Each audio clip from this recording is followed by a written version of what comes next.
दोस्तों आज हम शेरलॉक नाम की डिटेक्टिव सीरीज का पहला एपिसोड देखने वाले हैं। जिन मिस्टीरियस केसेस को सॉल्व करना असंभव माना जाता है उन केसेस को हमारा डिटेक्टिव शेरलॉक बड़ी आसानी से सॉल्व कर लेता है। इस सीरीज के अंत में तो आप भी शेरलॉक की तरह सोचने लग जाएंगे। इतनी इंटरेस्टिंग सीरीज आपने शायद ही कभी देखी होगी, तो देरी किस बात की, चलिए एपिसोड 1 को देखते हैं। एपिसोड 1 की शुरुआत में एक बिजनेसमैन को दिखाते हैं जो किसी ट्रेन में जा रहा है और उस दिन उसकी कोई बिजनेस मीटिंग होती है, लेकिन वो गलती से अपना स्टेशन मिस करके आगे के किसी स्टेशन पे उतर जाता है। वो अपनी पीए को कॉल करके बताता है कि मैं गलत स्टेशन पर उतर गया हूँ, लेकिन दूसरी ट्रेन पकड़कर जल्दी आ जाऊंगा। अब पीए कहती है कि सर तब तक बहुत देर हो जाएगी, आप टैक्सी लेकर जल्दी ऑफिस पहुंच जाइए। दरअसल इस बिजनेसमैन और उसकी पीए के बीच में कुछ ज्यादा ही अंडरस्टैंडिंग चल रही होती है। वो पीए की बात मान लेता है लेकिन मीटिंग में नहीं पहुंचता। लगता है वो कहीं फंस चुका है। अब उसके पास 2 बोतल्स हैं जिनमें 2 टैबलेट्स रखी हुई हैं। वो एक टैबलेट खा लेता है और स्पॉट पर ही मर भी जाता है। अगले दिन मीडिया को इन्फॉर्मेशन दी जाती है कि इस बिजनेसमैन ने पॉइजन खाकर आत्महत्या कर ली है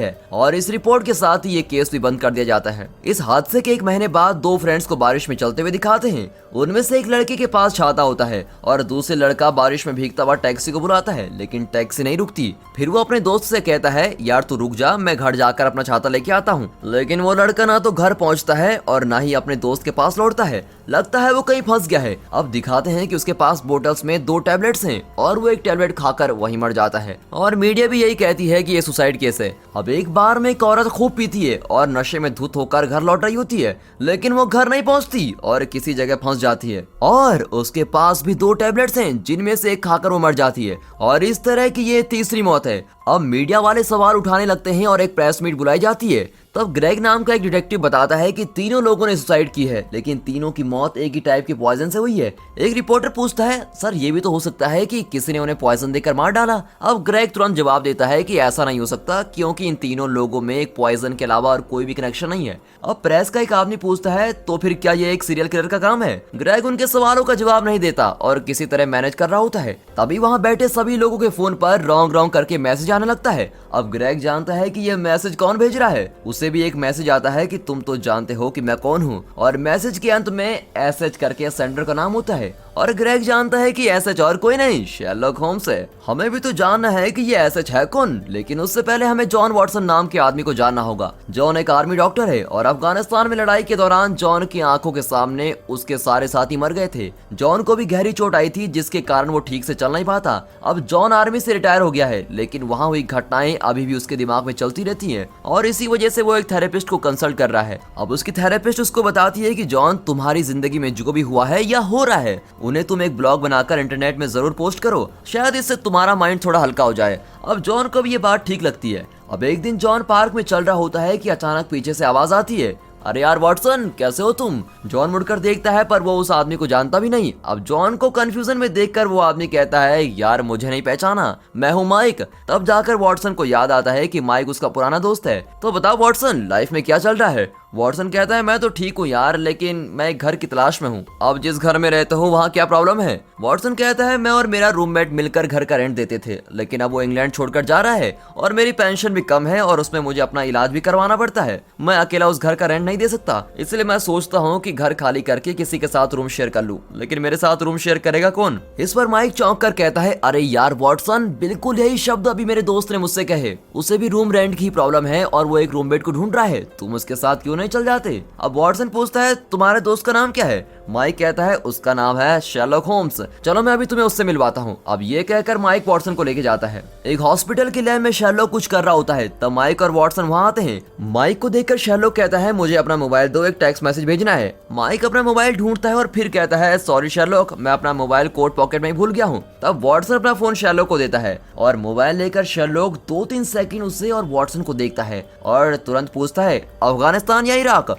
वॉटसन की कुछ समझ में नहीं आता और पूछता है, क्या मतलब? मतलब ये कि तुम्हारे पैर में चोट आई है ना? वॉटसन सोच में पड़ जाता है कि चोट तो आई है, लेकिन यह हादसा अफगानिस्तान या इराक में हुआ है, ये इसको कैसे पता? फिर वो बताता है कि ये चोट अफगानिस्तान में ही लगी थी। एक और बात है वॉटसन, तुम्हें वायलिन की आवाज से कोई प्रॉब्लम तो नहीं है ना? मैं घर में रोज वायलिन बजाता हूँ और इससे मेरा दिमाग और तेज सोचने लगता है। तुम मेरे रूममेट बनने वाले हो, इसलिए सोचा तुम्हें बता दूं, कहीं बाद में कोई प्रॉब्लम ना हो। वॉटसन को शौक पे शौक मिल रहा होता है। वो पूछता है कि हमने एक शब्द भी नहीं कहा, पर फिर भी तुमको कैसे पता कि मैं रूम शेयरिंग के बारे में बात करने वाला हूँ? शेरलॉक बहुत ही कैजुअली कहता है कि बात एकदम सिंपल है। आज सुबह ही मैंने माइक से इस बारे में बात की। अब माइक तुम्हें मेरे पास लाया है तो इसका मतलब तो यही हुआ ना कि तुम मेरे साथ रूम शेयर करना चाहते हो। तो दोस्त वॉटसन, मुझे तुम्हारे साथ रहने में कोई प्रॉब्लम नहीं है, कल घर पे मिलते हैं, ओके। और ये कहकर शेरलॉक वहाँ से जाने लगता है। सुनिए भाई साहब, एक्सक्यूज मी, आप तो अपनी धुन में ही लगे हुए हैं। मैं तुम्हारे बारे में कुछ नहीं जानता, तुम्हारा नाम तक नहीं जानता, और तुम कहते हो कि घर पर मिलेंगे। अरे तुम्हारे घर का एड्रेस कौन बताएगा? और वॉटसन के सवाल सुनकर शेरलॉक कहता है, मैं तुम्हें खूब जानता हूँ, तुम एक आर्मी डॉक्टर हो और अफगानिस्तान में रह चुके हो। तुम्हारा एक भाई है जो दारू के बिना जिंदा नहीं रह सकता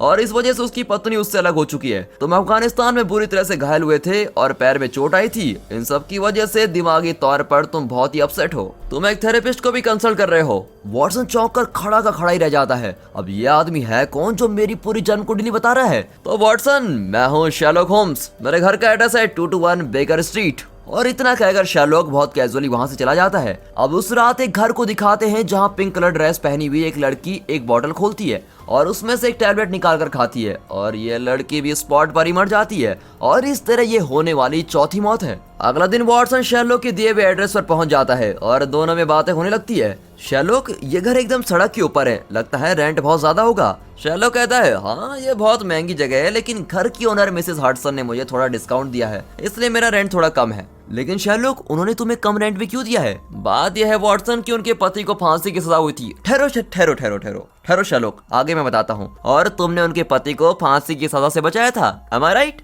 नहीं वॉटसन, दरअसल उसे फांसी की सजा मैंने ही दिलवाई थी और इसलिए खुश होकर मिसेस हडसन ने मेरा रेंट कम कर दिया। ये कहकर शेरलॉक वॉटसन को अंदर लेके जाता है। घर बहुत ही बढ़िया होता है। शेरलॉक, मैंने इंटरनेट पे तुम्हारी वेबसाइट देखी, द साइंस ऑफ डिडक्शन। ओह, जानकर खुशी भी वॉटसन, पर वहाँ पर तुम्हें कुछ इंटरेस्टिंग लगा? इंटरेस्टिंग? क्या बात करते हो शेरलॉक? उसमें लिखी हुई हर बात मुझे तो एकदम इम्पॉसिबल लगी। लिखा था कि एक आदमी का टाई देखकर तुमने पता लगा लिया कि वो एक सॉफ्टवेयर इंजीनियर है और दूसरे आदमी का सिर्फ अंगूठा देखकर तुमने जान लिया कि वो एक एयर पायलट है। क्या तुम्हें सब ढोंग नहीं लगता? शेरलॉक कहता है, ढोंग नहीं वॉटसन, तुम्हारा सर, पैर और हाथ देखकर मैंने जान लिया था कि तुम एक आर्मी ऑफिसर हो। तुम्हारा मोबाइल देखकर जाना कि तुम्हारा भाई पियक्कड़ है और उसकी पत्नी से उसकी नहीं बनती थी। क्या तुम्हें लगता है कि यह सब भी ढोंग था? वॉटसन की बोलती बंद हो जाती है। तब वहाँ घर की ओनर मिसेस हडसन आती है और बड़े प्यार से शेरलॉक को डांटती है कि ये घर का क्या हाल बना रखा है शेरलॉक। फिर एक न्यूज़पेपर को देखकर पूछती है, क्या तुमने न्यूज़ पढ़ी? एक ही पॉइजन से 3 लोग मर गए हैं। तब शेरलॉक खिड़की से देखता है कि एक पुलिस कार आ रही है और कहता है,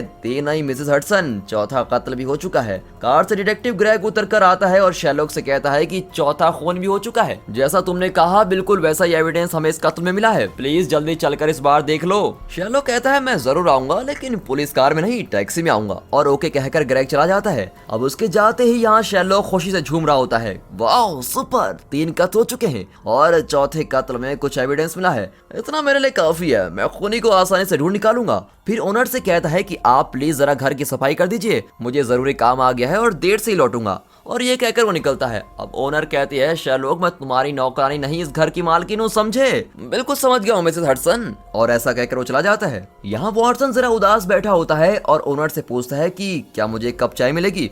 ओनर कहती है कि तुम्हें क्या अलग से बताना पड़ेगा, मैं इस घर की मालकिन हूँ, नौकरानी नहीं। तब वॉटसन कहता है, समझ गया, तो फिर चाय के साथ 2 बिस्कुट भी दे दीजिए। फिर वो पेपर पढ़ने लगता है और तभी वहाँ शेरलॉक आकर कहता है, वॉटसन तुम एक आर्मी डॉक्टर हो ना, मतलब तुम्हें कई लाशें देखनी होंगी, क्या तुम मेरे साथ चलकर इस केस में मेरी मदद कर सकते हो?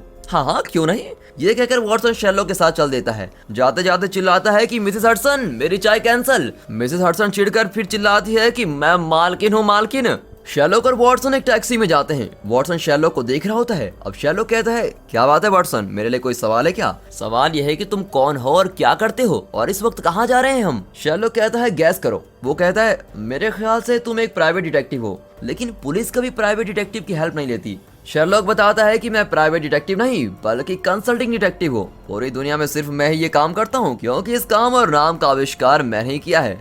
जब पुलिस किसी केस में अटक जाती है तो मुझे कंसल्ट करती है। वॉटसन कहता है, वही तो मेरी समझ में नहीं आ रहा, तुम जैसे ढोंगी को पुलिस क्यों कंसल्ट कर रही है? अब शेरलॉक बिना कोई रिएक्शन के कहता है, जब पहली बार मैंने तुम्हें देखा और पूछा कि अफगानिस्तान या इराक, तो तुम कितना शॉक हो गए थे, और एक ढोंगी की बात पर तुम इतना शॉक क्यों हुए थे, बताओ? वॉटसन कहता है, यही तो मैं पूछ रहा हूँ कि तुम्हें वो सब कैसे पता चला? तब शेरलॉक पूरी एक्सप्लेनेशन देता है। सबसे पहले तो मैंने तुम्हारा हेयर कट देखा जो मिलिट्री कट है, और मैंने अंदाजा लगा लिया कि तुम आर्मी में रहे होंगे। जब तुम हॉस्पिटल की लैब में आए तो तुम वहाँ की चीजों को देखकर सरप्राइज नहीं हुए और नॉर्मल बिहेव कर रहे थे। इससे पता चलता है कि तुम्हारे लिए वो चीजें नई नहीं थी और मैंने अंदाजा लगा लिया कि तुम एक डॉक्टर भी हो सकते हो, इसलिए मैंने कहा कि तुम एक आर्मी डॉक्टर हो। अच्छा ठीक है, लेकिन तुम्हें ये कैसे पता चला कि अफगानिस्तान या इराक में ही मेरी टांग टूटी होगी? हमारे देश की आर्मी तो कई देशों में जाती है, फिर उन देशों का नाम तुमने क्यों नहीं लिया? लो, ये तो बहुत ही आसान था। मैंने तुम्हारे हाथ को ध्यान से देखा तो तुम्हारी कलाई का ऊपरी हिस्सा गोरा और नीचे का हिस्सा ब्राउन था। मतलब ये कि तुम जरूर तेज गर्मी वाले देश में रहे होंगे, और हमारे देश की आर्मी जिन देशों में है उनमें से ज्यादातर गर्मी वाले देश सिर्फ अफगानिस्तान और इराक हैं। मिल गए तुम्हें सारे जवाब? चलो ये भी ठीक है, लेकिन मेरे भाई की लाइफ स्टोरी का तुम्हें कैसे पता चला? याद है मैंने मैसेज करने के लिए तुम्हारा मोबाइल लिया था। वो मोबाइल बहुत ही कॉस्टली लग रहा था। वो तुम्हारा हो ही नहीं सकता, क्योंकि अगर उतना कॉस्टली मोबाइल तुम खरीद सकते तो इस तरह रूम शेयर नहीं कर रहे होते, है ना? चलो मान लिया कि तुम्हें किसी ने फोन गिफ्ट किया है, तब तुम इस फोन को बहुत ही संभाल कर रखते, राइट? लेकिन पॉकेट में रखी हुई चाबियों से फोन पर कई स्क्रैचेस लगे हुए थे, और नए मोबाइल को कोई ऐसे नहीं रख सकता। इसका मतलब ये कि वो पुराना मोबाइल है जिसे तुमसे पहले किसी ने यूज किया है और फिर तुमको दे दिया है। मोबाइल के पीछे हैरी वॉटसन फ्रॉम कॉलरा करके लिखा हुआ था, और तुम्हारा नाम जॉन वॉटसन है, तो हैरी तुम्हारा भाई हो सकता है। हाँ, वो तुम्हारा पिता का नाम भी हो सकता है, लेकिन ये मोबाइल ज्यादातर नई जनरेशन के लोग यूज करते हैं, तो मोबाइल तुम्हारे पिता का नहीं हो सकता। मतलब ये कि हैरी तुम्हारा भाई होगा जिसने अपना पुराना मोबाइल तुमको दे दिया होगा। ओह अच्छा, मान लिया मेरे बाप। लेकिन हैरी पीता है और उसका उसकी पत्नी के साथ झगड़ा हुआ है, ये बताओ ये तुम्हें कैसे पता चला? शैलो कहता है फोन के पीछे हैरी वॉटसन फ्रॉम कॉलरा लिखा था, मतलब कॉलरा नाम की एक औरत ने ही ये फोन हैरी को गिफ्ट किया है। लेकिन कॉलरा हैरी की गर्लफ्रेंड हो ही नहीं सकती, क्योंकि गर्लफ्रेंड कभी इतना कॉस्टली गिफ्ट नहीं देती।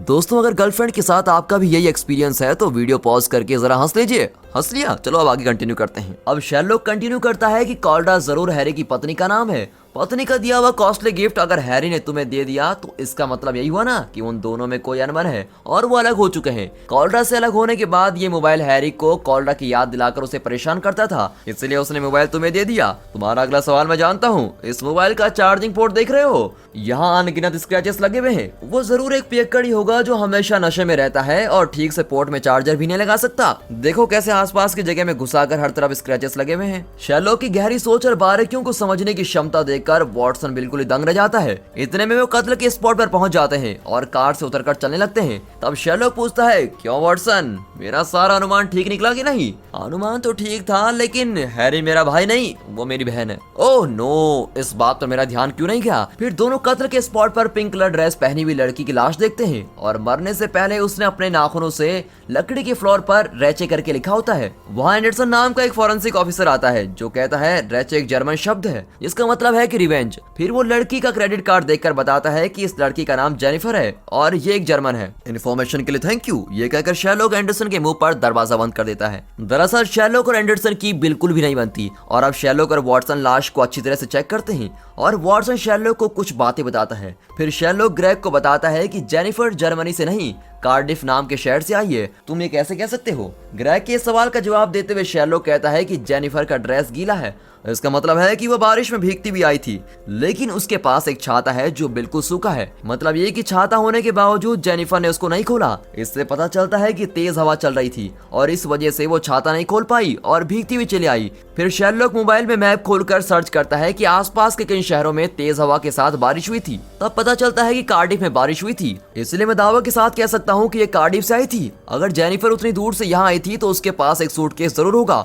वो सूटकेस कहाँ है ग्रेग? अब शैरलॉक का सवाल सुनकर ग्रेग हंसकर पूछता है कि ये तो जरूरी नहीं कि कार्डिफ से जो आए उसके साथ सूटकेस भी होगा। शैरलॉक कॉन्फिडेंटली कहता है कि दूसरों का तो पता नहीं, लेकिन जेनिफर एक सूटकेस जरूर लाई थी। इसके दाहिने पैर के एंकल पर कुछ निशान है जो बाएं एंकल में नहीं है। इसका मतलब ये औरत ट्रॉली जैसा एक सूटकेस लाई थी और उसे दाहिने हाथ से खींच कर लाई थी। ये उसी के निशान है और जेनिफर यहाँ अपने सीक्रेट लवर से मिलने आई थी। शैरलॉक तुम मजाक कर रहे हो ना? एक लाश को देखकर कैसे बता दिया कि इसका सीक्रेट लवर है? बात यह है ग्रेग कि इसने जो भी ज्वेलरी पहनी है सारी की सारी हाल ही में पॉलिश की गई है, लेकिन इसका वेडिंग रिंग एकदम पुराना लग रहा है और इसे कभी पॉलिश नहीं किया गया है। इससे पता चलता है कि ये अपनी शादी से खुश नहीं थी। इसका वेडिंग रिंग कम से कम 10 साल पुराना है और इतना साल अंगूठी पहनने पर उंगली पर एक निशान बन जाता है, लेकिन जेनिफर की उंगली में ऐसा कोई निशान नहीं है। ऊपर से रिंग के अंदर का हिस्सा अभी भी चमक रहा है। इसका मतलब यह है कि वो इस रिंग को बार बार उतार देती है। एक सेकंड के लिए हम मान लेते हैं कि जेनिफर हाथ से कुछ काम करती थी और इसीलिए रिंग को उतार देती थी, लेकिन इसके हाथ के नाखून एकदम शार्प हैं और ऐसे शार्प नाखून को रखकर वो हाथ से करने वाला कोई भी काम नहीं कर सकती।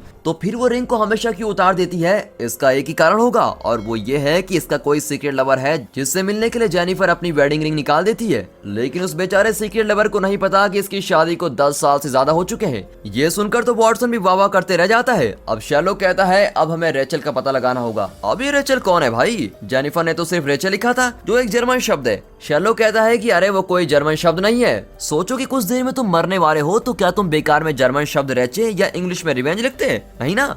एक्चुअली जेनिफर हमें कुछ बताना चाहती है और वो है रेचल।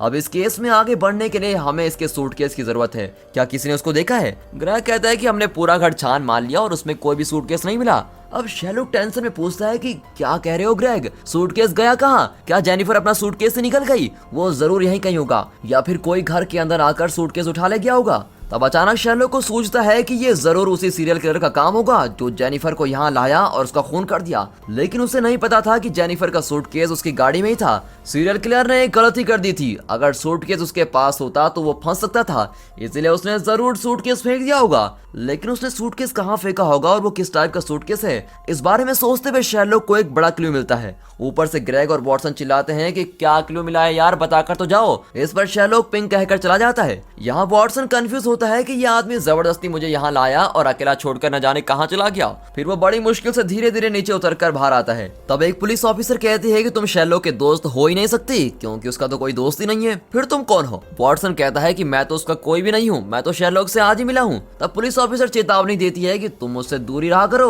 उसे इस तरह की इन्वेस्टिगेशन के पैसे नहीं मिलते। कॉम्प्लिकेटेड केसेस को सॉल्व करना तो सिर्फ उसकी हॉबी है। अगर तुम उसके साथ रहे तो तुम्हारी लाइफ भी बेमतलब हो जाएगी, बाकी तुम्हारी मर्जी। अब इतना सब सुनकर वॉटसन मायूस होकर चलने लगता है। वो नोटिस करता है कि जब भी वो किसी टेलीफोन बूथ के पास जाता है तो वहाँ का फोन बजने लगता है। वॉटसन एक बूथ के अंदर जाकर कॉल अटेंड करता है तो उस तरफ से कोई कहता है कि तुम्हारे पास एक कैमरा है, जरा उसे देखो। वॉटसन भी कैमरे को देखता है तो कैमरा उसकी ओर मुड़ता है। फिर वो देखता है कि वहाँ का हर कैमरा उसकी ओर मुड़ रहा होता है। वॉटसन समझ जाता है कि वहाँ का हर कैमरा उसको वॉच कर रहा है और उसी वक्त वहाँ एक गाड़ी आती है। फोन पर कोई कहता है कि उस गाड़ी में चढ़ जाओ वॉटसन गाड़ी में चढ़ता है तो उसमें एक खूबसूरत लड़की होती है। वॉटसन सोचता है कि उसको किडनैप करके वो इस लड़की से उसकी शादी करवाने वाले हैं, लेकिन गाड़ी सीधी एक पुरानी बिल्डिंग के अंदर जाकर खड़ी होती है। वहाँ छाता पकड़कर एक आदमी खड़ा होता है और कहता है कि तुम्हारा स्वागत है जॉन वॉटसन, तशरीफ रखो। वॉटसन कहता है कि तशरीफ तो तुम अपने पास ही रखो, पहले मुझे बताओ कि यहाँ क्यों आए हो। वो आदमी पूछता है कि तुम शेरलॉक के दोस्त हो ना? यार कितनी बार कहूँ कि मैं उसका दोस्त नहीं हूँ, मैंने पहली बार उसको कल ही देखा,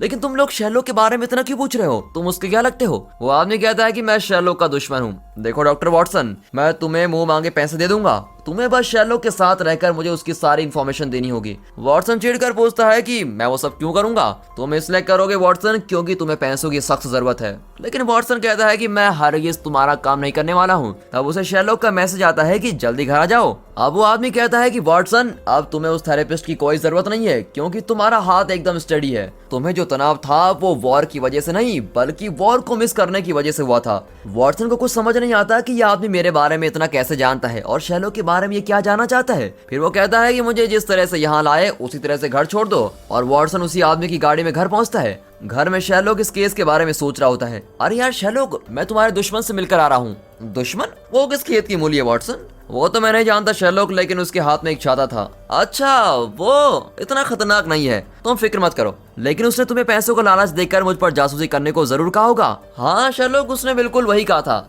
लेकिन मैंने साफ इनकार कर दिया। यार वॉटसन, तुम भी कितने भोले हो। अगर तुमने हाँ कर दिया होता तो कम से कम हमें कुछ पैसे मिल जाते। इस पर वॉटसन कहता है वो सब छोड़ो, उस पिंक ड्रेस वाली जेनिफर के केस में क्या हुआ और मुझे अकेला छोड़कर तुम वहाँ से कहाँ चले गए थे? शेरलॉक कहता है कि फिलहाल तो तुम अपना मोबाइल निकालो और टेबल पर एक नंबर है, उसे एक मैसेज भेजो और मैसेज में ये टाइप करो कि क्या हुआ, मुझे चक्कर आ रहे हैं, प्लीज इस एड्रेस पर पहुंच जाओ। वॉटसन चौंक कर पूछता है शेरलॉक, तुमने पी तो नहीं रखी है? तुम्हें चक्कर कब से आने लग गए और ये मैसेज किसको भेजना चाहते हो?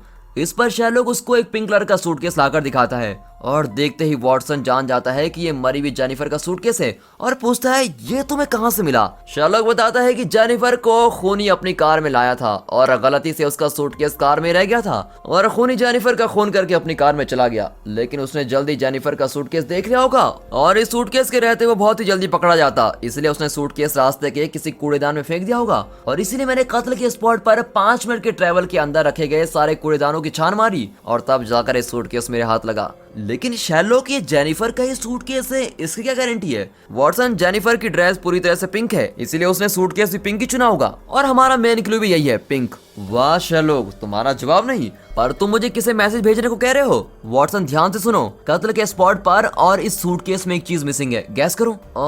वॉटसन गैस नहीं कर पाता। शर्लॉक कहता है यार जेनिफर का मोबाइल फोन मिसिंग है। इस पर वॉटसन कहता है शायद वो घर पर ही भूल गई थी। नहीं वॉटसन, ये नहीं हो सकता। जेनिफर का एक सीक्रेट लवर है जिससे वो मिलने यहाँ आई थी और मोबाइल घर पर भूलने का तो सवाल हो ही नहीं सकता। वो फोन जरूर लाई होगी और शायद अब वो मोबाइल खूनी के पास है। वॉटसन चौंक कर कहता है अबे डिटेक्टिव कहीं गए, तो क्या तुम उस खूनी को मेरे फोन से मैसेज भिजवाना चाहते हो? हाँ वॉटसन, यही, अभी अभी उसने जेनिफर का कत्ल किया है और जेनिफर का फोन भी उसी के पास है। अब हम उस फोन को मैसेज भेजेंगे कि मुझे चक्कर आ रहे हैं, प्लीज इस एड्रेस पर पहुंच जाइए। नॉर्मल इंसान को अगर ऐसा मैसेज मिले तो वो उसको इग्नोर कर देगा, लेकिन अगर ये मैसेज खूनी को भेज दिया जाए तो वो टेंशन में आ जाएगा और यही तो हमें चाहिए। अब चलो मेरे साथ। एक मिनट शर्लॉक, तुम हमेशा अपने आप से बातें करते रहते हो है ना? अपने आप से नहीं वॉटसन, वहाँ एक कंकाल रखा होता है, मैं उससे बातें करता हूँ। लेकिन मिसेस हडसन कंकाल उठाकर ले गई। तो अब तुम मुझे कंकाल समझकर बातें कर रहे हो क्या? बुरा मत मानो वॉटसन, अब चलो भी। फिर दोनों एक रेस्टोरेंट में जाते हैं जो खूनी को भेजे गए एड्रेस के बिल्कुल पास है। अब रेस्टोरेंट का ओनर शर्लॉक को देखते ही उसके ऊपर प्यार बरसाने लगता है और कहता है सर आप जो मर्जी जितनी मर्जी खा लीजिए, आपके लिए तो सब फ्री है। दरअसल किसी केस में ये ओनर जेल जाने वाला था और शर्लॉक ने इसको बचाया था। दोनों उस खूनी का इंतजार कर रहे होते हैं और तब एक टैक्सी आकर रुकती है। टैक्सी वहाँ बहुत देर खड़ी रहती है। शर्लॉक कातिल का प्लान समझ जाता है कि अगर वो प्राइवेट गाड़ी में आता तो आसानी से पकड़ा जाता, इसलिए वो टैक्सी लेकर पैसेंजर की तरफ वहां आया था। तब टैक्सी वहां से निकलती है और शर्लॉक और वॉटसन उसके पीछे भागते हैं, लेकिन शर्लॉक एक गाड़ी से टकराकर नीचे गिर जाता है और शर्लॉक के उठकर भागने तक बहुत देर हो चुकी थी। तब शर्लॉक गैस करता है कि टैक्सी सीधी जा रही थी, पर कार उस रास्ते से नहीं जा सकती क्योंकि आगे रोड का रिपेयर चल रहा है, इसलिए उसको वन वे में जाना होगा और वो भी वन वे की तरफ मुड़ता है। और इस तरह यहीं से शर्लॉक गैस कर लेता है कि टैक्सी कौन सा रूट लेने वाली है। फिर दोनों शॉर्टकट से जाते हैं, वहाँ के मकानों के अंदर से घुसकर और बिल्डिंग पर चढ़कर किसी तरह उस टैक्सी को पकड़ लेते हैं। शर्लॉक टैक्सी के पैसेंजर को देख लेता है पर कहता है ये खूनी नहीं। अब वॉटसन कहता है कि इसके मुंह पर क्या लेबल लगा हुआ है कि ये खूनी नहीं है? नहीं वॉटसन, उसका सूटकेस देखो, वो अभी एयरपोर्ट से आया है और पहली बार लंदन आया है और रास्ता न जानने की वजह से वो यहाँ वहाँ टैक्सी में घूम रहा है। फिर वो पैसेंजर से कहता है कि आपको तकलीफ देने के लिए सॉरी, हम पुलिस वाले हैं, अगर कोई आपको प्रॉब्लम हो तो हमें कांटेक्ट कीजिए। और ये कहकर दोनों वहाँ से खिसकने लगते हैं, लेकिन पैसेंजर असली पुलिस से कंप्लेंट करता है कि सर ये दोनों पुलिस बनकर मुझको डरा रहे थे। और ये देखकर शर्लॉक और वॉटसन वहाँ से भागकर घर पहुँचते हैं। तब शर्लॉक कहता है कि वॉटसन बाहर तुम्हारा गिफ्ट वेट कर रहा है और उसी वक्त दरवाजे पर कोई नॉक करता है। वो और कोई नहीं बल्कि रेस्टोरेंट का ओनर है, जो वॉटसन की वॉकिंग स्टिक उसको लौटाकर कहता है कि शर्लॉक ने मुझे फोन किया था कि आप ये स्टिक भूल गए हैं। अब इस स्टिक के सपोर्ट के बिना ही वॉटसन इतनी देर तक चल फिर रहा था और यही नहीं, बिल्डिंग पर चढ़कर ऊपर से छलांग भी मार रहा था। मतलब ये कि वॉटसन का पैर टूटा नहीं बल्कि वो पैर टूटने की एक्टिंग कर रहा था। वॉटसन समझ जाता है कि शर्लॉक ये बात जान गया था। शर्लॉक अब सोचता है कि शायद वॉटसन अब उसके साथ नहीं रहना चाहेगा। इतने में मिसेस हडसन आकर कहती है कि शर्लॉक तुमने अब क्या गुल खिला दिए हैं जो यहाँ पुलिस भी आ गई है। दोनों ऊपर जाकर देखते हैं तो वहाँ ग्रेग और उसके आदमी खड़े होते हैं। ग्रेग पूछता है कि शर्लॉक तुमने मुझे इन्फॉर्म क्यों नहीं किया कि तुम्हें जेनिफर का सूटकेस मिल गया है? ग्रेग, तुम एक पुलिस ऑफिसर होकर इस तरह घर का दरवाजा तोड़कर अंदर नहीं आ सकते।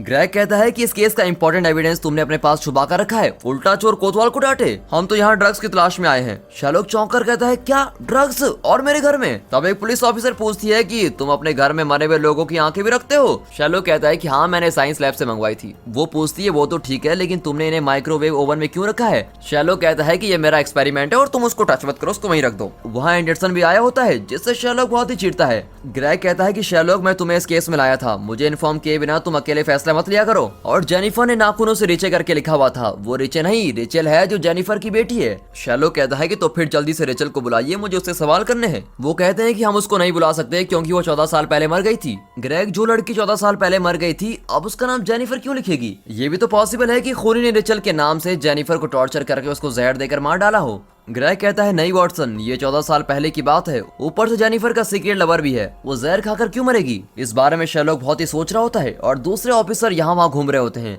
तब मिसेस हडसन आकर कहती है कि शेरलॉक तुमने टैक्सी बुक की थी ना? शेरलॉक कहता है मैंने तो कोई टैक्सी बुक नहीं की, और ये कहकर फिर गैरी सोच में चल जाता है। मिसेस हडसन पूछती है कि वॉटसन ये पुलिस ने घर में क्या हाल बना दिया है? मिसेस हडसन पुलिस को लगता है कि यहाँ ड्रग्स छुपा कर रखे गए हैं। ड्रग्स और मेरे घर में, ये कैसे हो सकता है? इनकी बातें सुनकर शेरलॉक और भी टेंशन में आकर चिल्लाता है कि मुंह बंद करके रखने के कितने पैसे लेंगे आप लोग? कुछ देर के लिए चलना फिरना बंद कर दो, सांस लेने की आवाज भी नहीं आनी चाहिए। एंडरसन तुम उस तरफ घूम जाओ क्योंकि तुम्हारा मुंह देखकर मेरा दिमाग बिल्कुल नहीं चलता। अब एंडरसन चौंक जाता है कि भाई मेरे मुंह से क्या प्रॉब्लम है, लेकिन शेरलॉक नीचे टैक्सी तुम्हारा इंतजार कर रही है। अब शेरलॉक फिर चिल्लाता है कि मुंह बंद कीजिए मिसेस हडसन। वो बेचारी चुपचाप नीचे चली जाती है। शेरलॉक दिमाग को टटोल रहा होता है कि मरते वक्त जेनिफर ने रिचल का नाम ही क्यों लिखा। तब शेरलॉक को एक बात स्ट्राइक करती है कि जेनिफर ने जानबूझकर अपना मोबाइल और सूटकेस टैक्सी में छोड़ा होगा, क्योंकि वो जानती थी कि वो जल्दी मरने वाली है और वो हमें अपने खूनी के बारे में क्लू देना चाहती थी, इसलिए उसने मरते वक्त रिचल लिखा था। समझ गए आप लोग? लेकिन वहाँ किसी के भेजे में उसकी बात नहीं आती और वे शेरलॉक को टुकर टुकर देख रहे होते हैं। अब शेरलॉक चौंक जाता है कि भाई ये कैसी टीम है जहाँ सभी के सभी बेवकूफ हैं। वॉटसन जेनिफर के सूटकेस में एक ईमेल एड्रेस है, वो मुझे दो। दरअसल वो एक मी फोन टाइप का ईमेल एड्रेस है। मी फोन एक ऐप है जिसमें अगर ईमेल एड्रेस और पासवर्ड एंटर करने पर उस ईमेल एड्रेस का अकाउंट लोकेशन ट्रेस किया जा सकता है। तो वे ईमेल एड्रेस डालते हैं। अब पासवर्ड क्या हो सकता है? पासवर्ड है रिचल। जेनिफर ने यही क्लू देना चाहा था। रिचल करके पासवर्ड एंटर करने पर उस मोबाइल की लोकेशन ट्रेस हो जाती है। इसी बीच मिसेस हडसन आकर कहती है कि शेरलॉक नीचे टैक्सी ड्राइवर कुछ ज्यादा ही बकबक कर रहा है, तुम आकर उससे निपटो प्लीज। अब शेरलॉक चिढ़कर कहता है देखिए मैंने कोई टैक्सी बुक ही नहीं की है, मैं एक जरूरी काम कर रहा हूँ प्लीज। तभी मी फोन ऐप उस मोबाइल का लोकेशन दिखाता है और ये क्या, मोबाइल तो इसी घर में है। शेरलॉक शॉक होकर सोचने लगता है कि ये हो क्या रहा है। तब उसे ख्याल आता है ओ माय गॉड, वो टैक्सी बिना बुक किए ये टैक्सी यहाँ क्या कर रही है? इतना ही नहीं, इन चारों कत्लों के बीच एक कॉमन चीज है टैक्सी। खूनी का पहला शिकार वो बिजनेसमैन था जो टैक्सी पकड़कर ही मीटिंग के लिए निकला था। फिर बारिश में भीगता हुआ लड़का भी टैक्सी पकड़कर ही गया था और बार में वो लड़की भी शराब पीकर टैक्सी में गई थी और आखिर में जेनिफर भी टैक्सी में ही थी। इस बीच शेरलॉक को एक मैसेज आता है कि मेरे साथ चलो, और ये मैसेज बाहर खड़ा टैक्सी ड्राइवर ही भेज रहा था। शेरलॉक बाहर जाने लगता है। वॉटसन के पूछने पर वो बताता है कि यहाँ रहकर मुझसे सोचा नहीं जा रहा है, मैं जरा बाहर जाकर आता हूँ। अब ये कहकर वो बाहर जाता है और टैक्सी ड्राइवर को देखता है। ओह तो तुम हो सीरियल किलर। एक्चुअली पहले भी हम तुमको लगभग पकड़ चुके थे, लेकिन उस दिन रेस्टोरेंट के बाहर जब तुम्हारी टैक्सी आई तो हमें लगा कि पैसेंजर ही खूनी है, लेकिन असली खूनी तो तुम हो, टैक्सी के ड्राइवर। खूनी मुस्कुराकर कहता है तुमने तो ठीक पहचाना, टैक्सी ड्राइवर होने की वजह से मुझ पर कोई शक नहीं करता और मैं जहाँ जाना चाहता हूँ वहाँ जा सकता हूँ। अरे अपनी कहानी रहने दो, पहले ये बताओ कि तुमने उन 4 लोगों का क्या किया और कैसे उनको मारा। मैंने किसी का खून नहीं किया है सर, मैंने तो सिर्फ उनसे बातचीत की थी और उसके बाद उन्होंने खुदकुशी कर ली। मैं जानता हूँ कि ऊपर पुलिस है और अगर तुम उनको बुलाओगे तो वो मुझको अरेस्ट भी कर लेंगे, लेकिन तुम्हें ये कभी पता नहीं चल पाएगा कि मैंने उन 4 से क्या बात की थी। अगर सच्चे डिटेक्टिव हो तो मेरे साथ मेरी टैक्सी में चलो, मैं तुमसे भी वही बातें करूंगा और तुम भी खुदकुशी कर लोगे। अब खूनी की बात शेरलॉक को बहुत ही इंटरेस्टिंग लगती है और सच्चाई जानने के लिए वो टैक्सी में बैठकर जाता है। वॉटसन उसे देखकर दूसरों से कहता है कि शेरलॉक टैक्सी में बैठकर चला गया है। इस पर ग्रेग और उसके आदमी भी बिना टाइम वेस्ट किए वहां से निकलते हैं। अब शेरलॉक उस खूनी ड्राइवर के साथ टैक्सी में जा रहा होता है। टैक्सी में कुछ फोटोज लगी होती हैं जिनसे शेरलॉक को कुछ क्लूज मिलते हैं। अब शेरलॉक पूछता है कि वो कौन है जो तुम्हें इस काम के लिए उकसा रहा है। ड्राइवर कहता है कि वो तुम्हारा फैन है। इससे आगे वो और कोई डिटेल्स नहीं बताता। अब इतने में वे कॉलेज के पास पहुंचते हैं और कॉलेज में सफाई का काम चल रहा होता है और इस वजह से गेट खुला होता है। दोनों चुपचाप अंदर चले जाते हैं। ड्राइवर कहता है आओ शेरलॉक यहीं बैठो, तुम मुझे यहाँ क्यों लाए हो, यहीं पर तो तुम मरने वाले हो। ऐसा कहकर ड्राइवर 2 छोटे बोतल्स निकाल कर रखता है जिनमें 2 टैबलेट्स होती हैं। तुम्हारे फैन ने मुझे बताया कि तुम बहुत ही समझदार हो और तुम्हारी वेबसाइट देखकर तो बड़े बड़े एक्सपर्ट्स भी दांतों तले उंगली चबा लेते हैं। लेकिन शेरलॉक पूछता है तुम पहले ये बताओ कि वो कौन सा मेरा फैन है जो तुम्हें खून करने के लिए उकसा रहा है। वो तो मैं नहीं बता सकता शेरलॉक, चलो गेम शुरू करें। तो इन दोनों टैबलेट्स में से एक जानलेवा है और उसको खाते ही तुम मर जाओगे, और दूसरा एकदम नॉर्मल है जिससे तुम्हें कोई नुकसान नहीं पहुंचेगा। इनमें से कौन सा नॉर्मल है और कौन सा जहरीला ये मैं जानता हूँ, लेकिन तुम नहीं जानते।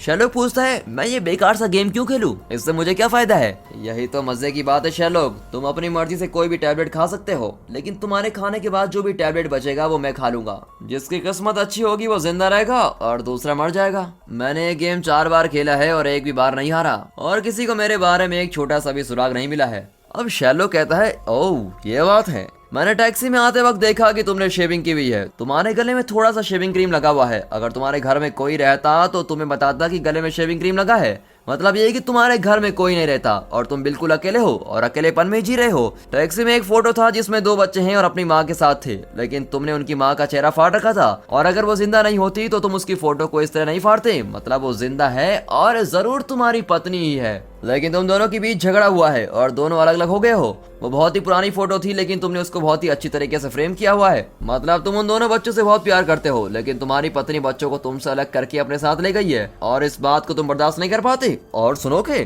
तुम्हारी ड्रेस लगभग 3 साल पुरानी है और इस वजह से तुम पर किसी का ध्यान भी नहीं जाएगा। बड़ी चालाकी से प्लान किया है तुमने और तुम 4 लोगों के साथ इतना रिस्की गेम खेलने के लिए तैयार थे जिसमें तुम्हारे मरने की भी चांसेस थे। अब शैलो की बातें सुनकर ड्राइवर मान जाता है कि हाँ, तुम तो बिल्कुल ठीक कहते हो, मुझे कैंसर है और मैं बहुत ही जल्दी मर जाऊंगा और मैं एक मामूली टैक्सी ड्राइवर हूँ। मेरे मरने के बाद मेरे बच्चों को कोई पैसा नहीं मिलेगा, लेकिन इस सीरियल किलर के काम में मुझको बहुत पैसे मिलते हैं। मुझे एक स्पॉन्सर भी मिला है, मैं जितने खून करूंगा वो उतने पैसे बच्चों के नाम पर जमा कर देगा। अब शैलोक पूछता है कि कौन है वो स्पॉन्सर। शैलोक, मेरा स्पॉन्सर तुम्हारा फैन है, लेकिन उसके बारे में मैं तुमको कुछ नहीं बताऊंगा। अब शैलोक कहता है तो ठीक है, तुम भी सुन लो, मैं ये गेम नहीं खेलूंगा। अब इस पर ड्राइवर शैलोक पर गन पॉइंट रखता है, पर शैलोक जरा भी नहीं डरता। अब ड्राइवर शैलोक को शूट करता है, लेकिन वो गन असली नहीं होती बल्कि एक लाइटर होता है। शैलोक कहता है कि तुमने मुझे क्या समझ रखा है, मैं खूब जानता हूँ कि क्या असली है और क्या नकली। अपना गेम किसी और के साथ खेलना। यह कहकर शैलोक वहाँ से निकलता है। तब ड्राइवर कहता है कि कम से कम इन दोनों में से एक टैबलेट को छांट तो लो, मैं जानना चाहता हूँ कि इस गेम में तुम जीते या मैं। इसमें क्या आपत्ति हो सकती है। ये सोचकर शैलोक एक टैबलेट उठा लेता है और ड्राइवर दूसरा टैबलेट उठा लेता है। तब ड्राइवर कहता है, कम ऑन शैलोक, अब टैबलेट उठा ही लिया है तो उसको खा भी लो। तुम अपना वाला मुंह में डालो और मैं अपना वाला खा लूंगा, आखिर पता तो चले कि कौन जीता। अब इस तरह वो शैलोक का ब्रेन वॉश करने लगता है और आखिर में शैलोक भी टैबलेट खाने ही वाला होता है कि अचानक टैक्सी ड्राइवर को कोई शूट कर देता है और ड्राइवर नीचे गिर जाता है। शैलोक चारों ओर ढूंढता है कि किसने शूट किया है, पर वहाँ कोई नजर नहीं आता। फिर शैलोक ड्राइवर से पूछता है कि क्या मैंने नॉर्मल टैबलेट सिलेक्ट किया था, लेकिन ड्राइवर जवाब नहीं देता। शैलोक कहता है कि कम से कम उस स्पॉन्सर का नाम तो बता दो जो तुमसे सब कुछ करवा रहा है। मेरे उस फैन का नाम क्या है। वो कहता है कि सॉरी शैलोक, मैं वो सब कुछ नहीं बता सकता, सीधे सीधे बता दो वरना बहुत पछताओगे। ये कहकर शैलोक उसे पैर के नीचे दबाने लगता है और दर्द के मारे ड्राइवर किसी मॉरेलिटी का नाम लेता है और फिर वहाँ मर जाता है। पुलिस और एम्बुलेंस वहाँ पहुँच जाती है। वे शैलोक को एक ब्लैंकेट से कवर कर देते हैं। शैलोक पूछता है, ग्रेग, मुझ पर ब्लैंकेट क्यों डाल रहे हो। वो कहता है कि इस हादसे से तुम्हें बहुत सदमा पहुंचा होगा जिसको कम करने के लिए ब्लैंकेट काम आएगा। भाई मुझे कोई सदमा नहीं पहुंचा है, लेकिन क्या उस खूनी का पता चला जिसने इस सीरियल किलर को शूट किया है। क्या खाक पता चला, हमें तो कोई एविडेंस ही नहीं मिला। चिंता मत करो ग्रेग, मैं हूं ना, सब पता लगा लूंगा। लगता है खूनी ने बहुत दूर से निशाना लगाकर इस सीरियल किलर को उड़ाया था। वो जरूर एक शूटिंग एक्सपर्ट ही होगा जिसने कई साल इसकी ट्रेनिंग ली होगी और कई ऐसे कांड भी किए होंगे। वो मिलिट्री का भी आदमी हो सकता है। और ये कहते कहते वो पीछे मुड़ता है तो वहाँ वॉटसन खड़ा होता है और शैलोक समझ जाता है कि वॉटसन ने ही सीरियल किलर को शूट किया है, लेकिन वो अपने दोस्त को इसमें नहीं फंसाना चाहता और कहता है, ग्रेग, मैंने अभी अभी जो कुछ कहा तुम इसको भूल जाओ। ग्रेग कहता है कि भूल जाओ को क्या मतलब, बताते क्यों नहीं कि वो कौन हो सकता है। क्या तुम्हें और कोई क्लू मिला। छोड़ो ना ग्रेग, देखो ना मैं कितने सदमे में हूँ। मुझे ब्लैंकेट देने के लिए शुक्रिया। मेरा भेजा जरा फ्राई होने लगा था इसलिए मैं बकवास करने लगा हूँ, मुझसे थोड़ी देर सवाल मत करो यार। ये कहकर शैलोक वॉटसन के पास जाकर कहता है, यार वॉटसन, क्या सुपर निशाना लगाया तुमने। मुझे बचाने के लिए तुमने उसको शूट किया है ना। वो कहता है कि शैलोक, तुम उस खूनी की बातों में आकर टैबलेट खाने वाले थे और मेरे पास और कोई रास्ता भी नहीं था। थैंक्स वॉटसन, लेकिन मैं टैबलेट खाने वाला थोड़ी ना था, मैं तो सिर्फ एक्टिंग कर रहा था, लेकिन तभी तुमने उसको शूट कर दिया। मुझे तो ये भी नहीं पता कि मैंने सही टैबलेट उठाया था या जहर वाला। वो कहता है कि जो भी हो शैलोक, तुम जिंदा तो हो और यही बहुत है। अब बातें करते हुए दोनों चलने लगते हैं। तब वहाँ छाता लेकर वही आदमी आता है जिसने वॉटसन को शैलोक की जासूसी करने को कहा था। अब उसे देखकर शैलोक कैजुअली कहता है, हे माइक्रॉफ्ट, क्या हाल है। तब जाकर वॉटसन को पता चलता है कि इस आदमी का नाम माइक्रॉफ्ट है और ये शैलोक का भाई है। शैलोक, मैं तो समझा था कि ये कोई क्रिमिनल मास्टरमाइंड है। वॉटसन, एक बार ध्यान से उसका मुंह तो देखो, ये तुम्हें क्रिमिनल नजर आता है। ये उससे भी ज्यादा पहुंची हुई चीज है यार। मेरा भाई ब्रिटिश गवर्नमेंट के सीक्रेट सर्विस में काम करता है, इंटेलिजेंट है लेकिन मास्टरमाइंड नहीं। ओके वॉटसन, अब हम दोनों को मिलकर बहुत काम करना है। इस तरह भी अपने दूसरे केस की ओर बढ़ते हैं। इन दोनों को बातें करते हुए देख माइक्रॉफ्ट हैरान न जाता है, क्योंकि शैलोक आज तक किसी से भी इस तरह घुल मिलकर बातें नहीं करता था और ना ही उसका कोई दोस्त था। लेकिन वॉटसन के साथ शैलोक की दोस्ती देखकर तो लगता है कि अब इनको कोई नहीं रोक सकता। वेल तो दोस्तों, इस तरह दोनों मिलकर इस केस को सॉल्व कर देते हैं और इसी के साथ शैलोक सीरीज का पहला एपिसोड यहाँ पर खत्म होता है। आगे और भी इंटरेस्टिंग केसेस इनका इंतजार कर रहे हैं। देखते हैं कि ये जोड़ी उनको कैसे सॉल्व करती है, लेकिन उन 2 टैबलेट्स की पहेली को कैसे सुलझाया जाए। दरअसल इस आइडिया को एक शॉर्ट स्टोरी से लिया गया है। उस स्टोरी के अनुसार दोनों टैबलेट्स में कोई जहर नहीं होता, लेकिन टैबलेट्स खाकर पिए जाने वाले पानी में जहर होता है। सीरियल किलर हमेशा जहरीला पानी लिए नहीं घूमता, वो सिर्फ उन्हें ही जहरीला पानी देता है जिन्हें वो मारना चाहता है। तो चाहे कोई कितना भी सोचकर किसी भी टैबलेट को उठा ले, उसकी मौत तो बिल्कुल निश्चित है, क्योंकि सीरियल किलर उनको जहरीला पानी देता है। अब ये तो शॉर्ट स्टोरी की बात थी, लेकिन इस एपिसोड में किसी को पानी पीते नहीं दिखाया गया है। लगता है इस कहानी में एक टैबलेट तो जरूर जहरीली होगी। अब शेरलॉक ने जो टैबलेट चुना उसमें जहर हो भी सकता था और नहीं भी। अब इस पहेली को सॉल्व करना ऑडियंस पर ही छोड़ दिया गया है। तो आपको क्या लगता है, अगर शेरलॉक वो टैबलेट खा लेता तो क्या वो जिंदा बच पाता या भगवान को प्यारा हो जाता? कमेंट्स में जरूर बताइए और सीरीज का अगला एपिसोड देखना ना भूलिए। दोस्तों, इस सीरीज का सेकंड पार्ट का लिंक हमने डिस्क्रिप्शन में दे दिया है और आपको स्क्रीन पर भी डिस्प्ले हो रहा होगा, तो जल्दी से क्लिक करिए और एंजॉय करिए सेकंड पार्ट भी। दोस्तों, अगर आप सीरीज के शौकीन हो तो हम आपके लिए लेके आ रहे हैं एक नया चैनल जिसका नाम है mister Hindi rocket series. And finally thanks for watching.